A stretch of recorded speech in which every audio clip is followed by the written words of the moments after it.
Hi, I'm Dr. Bertice Berry, and I simply have to tell you this story. If you know me a little bit, then you know my sister, friend, colleague, mentor, mentee. We are that to each other, Dr. Bernita Catherine Berry. They accepted us both at Kent State University thinking we were the same person. No lie, it is the truth. And so that's how we met. And it was like, oh, so you're the other one. Oh, you're the other one. And the joke became, no, I'm Dr. Bertice Berry. That's Dr. Bernita Berry. And so we'd often have to explain ourselves to one another, even though we don't look alike.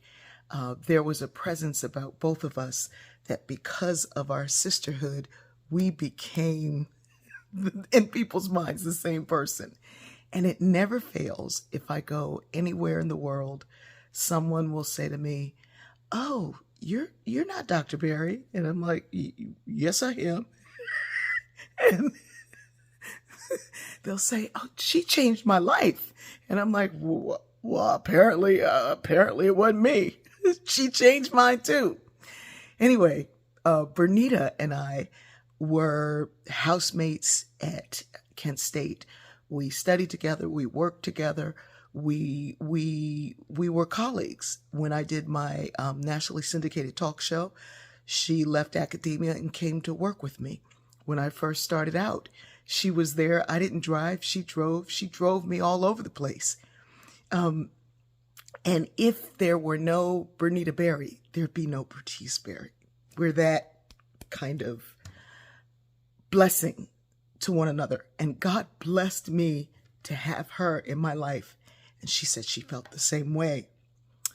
It is an amazing thing to have a sister like that. One that wasn't born in your house, that doesn't have all of the stuff, the baggage that you have, but comes from the family of sociology and has that sociological baggage that you have. We could discuss books and ideas and popular culture and music. And we went to all kinds of concerts and learned all kinds of things together. And it is an amazing gift to have a friend and sister like that. She was, anybody who was my friend was her friend. And anybody who was her family was my family.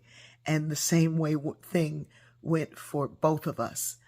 Bernita has been sick for some time, but it never fails. Anywhere I go, I went to the doctor the other day and they were like, well, you're not Dr. Berry. And I'm like, yes, I am. I am Dr. Berry. And to be able to walk along with her in this life, to learn with her. She's a scholar, an activist. Oh my God, I never forget one time we were in a comedy club and this guy was telling this joke that he thought was funny about assault. And she stood up in the middle of this audience that was predominantly white, predominantly male, and yelled, "Rape's not funny." And that was the end of that night. And we were like, get your stuff. And we took off up out of there. I was laughing with my sister the other day, my sister Pat Morris. And like even now when her mother sees me, she's like, "Ah, you all left Bernita." We were in the Virgin Islands dancing through the streets for a carnival. And somehow Bernita got lost. Well, there's thousands of people. So she got lost because we took a different turn. And it was like, "Oh, you all left Bernita?" It was like, we never lived that down. We have had so many moments and experiences, but the last years of her life have been a struggle. But the beautiful thing is that I learned what sisterhood and caring looks like. Her sister, Christine Janice, I tease them and say, when y'all come down to the farm, you use your government names. Her sister is the greatest example of a caregiver that I've ever seen. Her sister is also brilliant and loving, but the compassion and tender care for you to be able to go at home with loved ones around you is an amazing thing. So when her sister contacted me on Easter Sunday and said, "I don't want to interrupt your Easter, but Bernita's near the end." And I called Fatima, who was out running an errand, and she said, "I'm on my way right now, Mom." And we rode down to be with her one more time.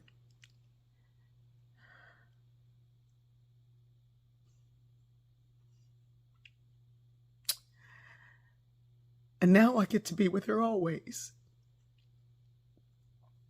I sang and prayed. I'm so grateful to have walked a life with a sister that God literally handed me, with a name so similar to mine, having grown up with an odd name, to find someone else's name that was so close. We berries stuck together and will stick together. And her sister is my sister, and her siblings are my siblings. She's from a huge family, and her father amassed this huge land, this farm that they all live on. And my granddaughter believes that that's her farm. So I hope that from this you can know that we all have the opportunity to have these kinds of friendships that are so close that if you see one, you see the other, you hear one, you hear the other. I was in some spa in upstate New York, and this woman was just crying all over me, telling me how I had changed her daughter's life. Her daughter was going in the wrong direction, and I changed her daughter's life. I didn't have the heart to tell her I wasn't Bernita. It is an amazing thing to walk through our lives with someone so brilliant, so special. Her research was on the triple jeopardy theory, on how if you're old and you're female and you're poor, then you have the least amount of power. But if you throw in black, elderly black women get to rise in power simply because of the way our culture is. Sometimes that culture is hard to find, but in her life, and even now, in her transition, she will always be revered. She will always be remembered. And when you see me, you will see her. I love you. And I love all caregivers who are making sure that folks who are in need know how much they are loved. Thank you, Christine Janice. And thank you, Dr. Bernita Berry. I love you.